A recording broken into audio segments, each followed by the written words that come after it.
Well, thank you all for that very warm introduction, and thank you, Robert, for those kind words. I'm delighted to have a chance to join with all of you today. I understand, even though I can't see her, that Senator Dole is still here, and I wanted to say a special hello to her. I know you appreciated the message that she brought this morning, and I also know that some of our great health leaders will be with you over the course of the meeting, including, you're going to hear from one of our real superstars, Dr. Nadine Grazia, later today.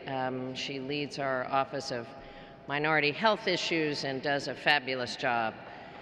But I'm really so glad to welcome all of you to Washington. It is such a pleasure to be here today with so many physicians' assistants and students training to become physicians' assistants, along with all the nurse practitioners and healthcare providers and others who are here today as well.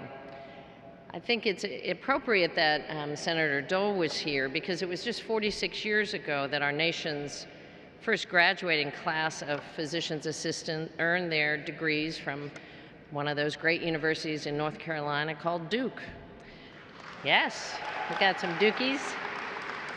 And except for basketball season, where I'm totally about the Jayhawks, I actually am a fan of Duke, yes, rock chalk.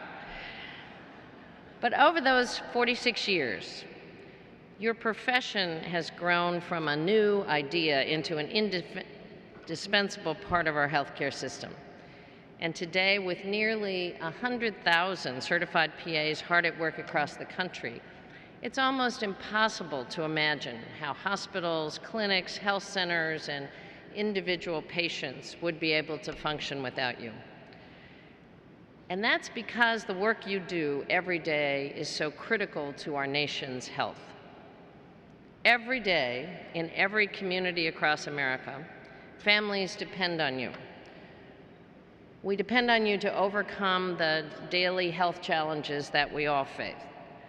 We rely on you to protect our toddlers from the flu with a vaccination. We rely on you to teach our teenagers about developing healthy diet and exercise habits that can last them for their entire lives. Rely on you to help our older parents to manage their blood pressure and take care of what may be a chronic disease. Every day, we rely on you and entrust you with the health of our loved ones. Now, that's true across a whole range of medical specialties, and it's true in every part of the country.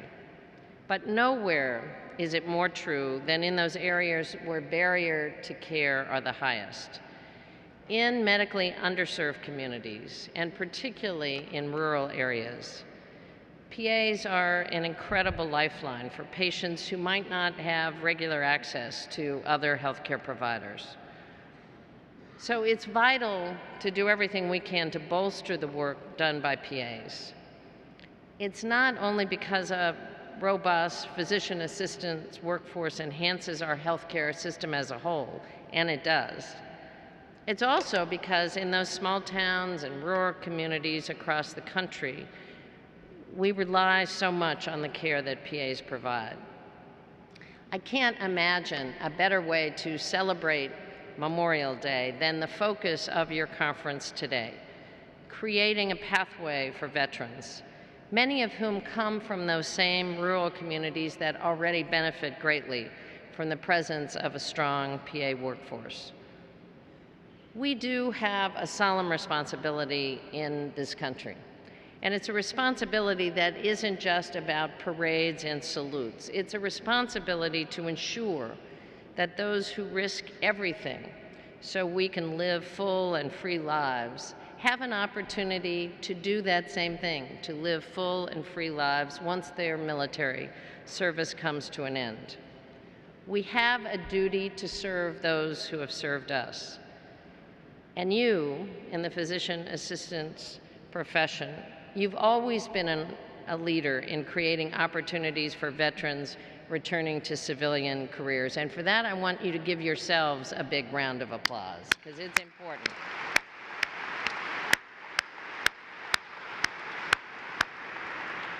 And your history speaks to that very strongly. In fact, that first class 46 years ago was made up entirely of Navy corpsmen. Our administration, for the last 4 years, has made a commitment to support that legacy and continue the proud tradition of veteran enrollment in PA training programs. Since 2011, we've drawn on the expertise of our monthly working group, which was formed specifically across the Department of Health and Human Services to overcome the obstacles faced by veterans as they transition to civilian careers. We've created grant incentives for PA training programs to engage in veteran recruitment, retention, and training. And we've recently partnered with the Department of Defense, and your organization was very well represented by your president and others, to promote hiring of veterans in advanced medical occupations, including PA positions. Now, that work is important, not only because it enhances opportunities for our service members, but it also strengthens the health workforce as a whole. We're going to need the PA workforce to be as strong as it possibly can be, because as quickly as your profession is growing in terms of numbers, it's growing in importance even faster. Physicians' assistants play a critical role in our healthcare system, and that role is only going to get more prominent as we look at the future of care delivery in this country.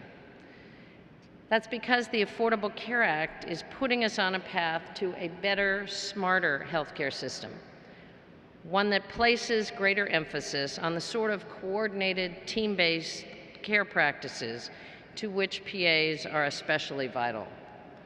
It's an historic transformation that's underway, and you all are at the forefront of that transformation. And it's going on in every part of the country.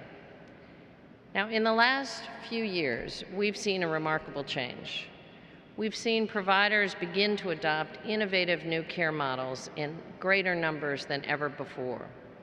We've seen the use of electronic health records double since 2008. In fact, more than half of all American doctors now use them, and they are tools to better care protocol.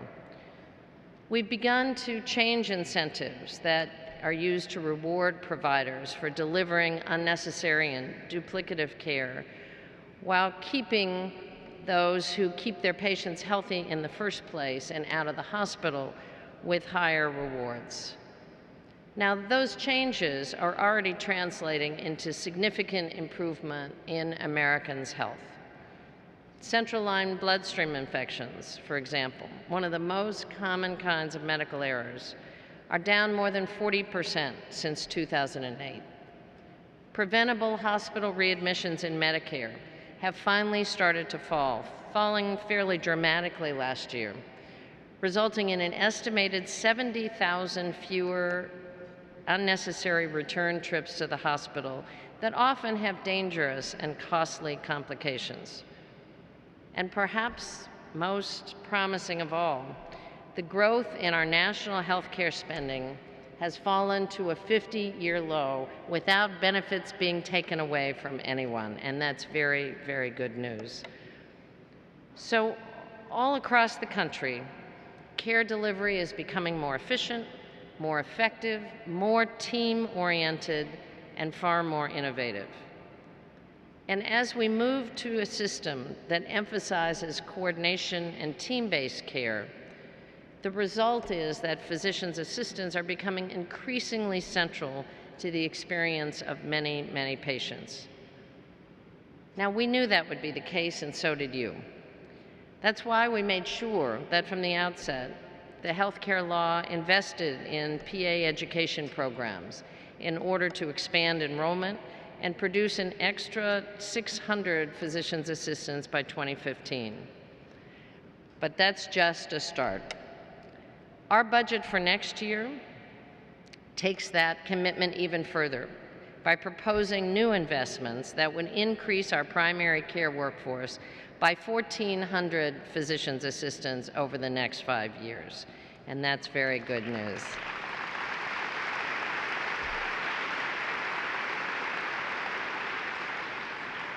And thanks to the great work of Mary Wakefield and her team at HRSA, and the funding for loan repayment and the scholarship programs made possible by the Healthcare Law and the Recovery Act, we've nearly tripled the number of physician's assistants serving vulnerable communities as part of our National Health Service Corps, and that's also great news for America.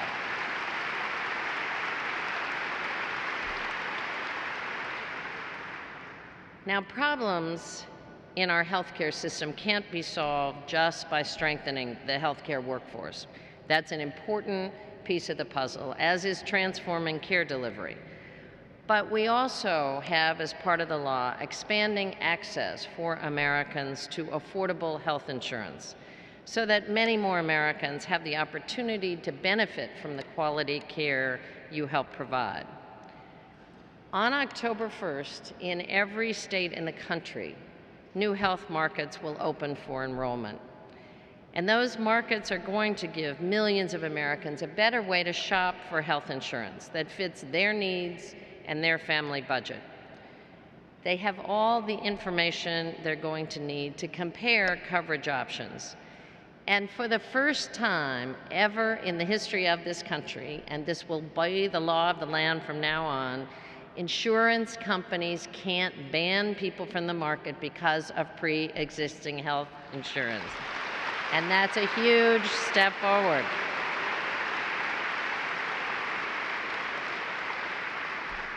For many, many Americans, tax credits will be available to help with the cost of insurance coverage. So here's what's going to happen in these new markets. For the first time ever, there will actually be an insurance market. Companies will have to compete for customers based on price and service, not on who can cherry pick the market most effectively.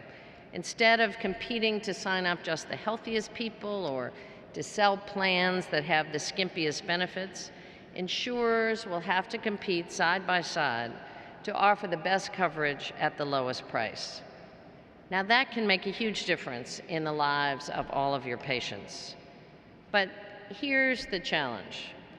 Just because the marketplaces are going to open and just because those coverage options exist, it doesn't mean that people will automatically take advantage of them. It's absolutely critical that we reach out to uninsured Americans and get them ready to sign up for coverage.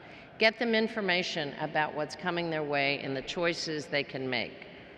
Right now, our website at healthcare.gov is available for regular updates and regular information about what's going to happen in what part of the country.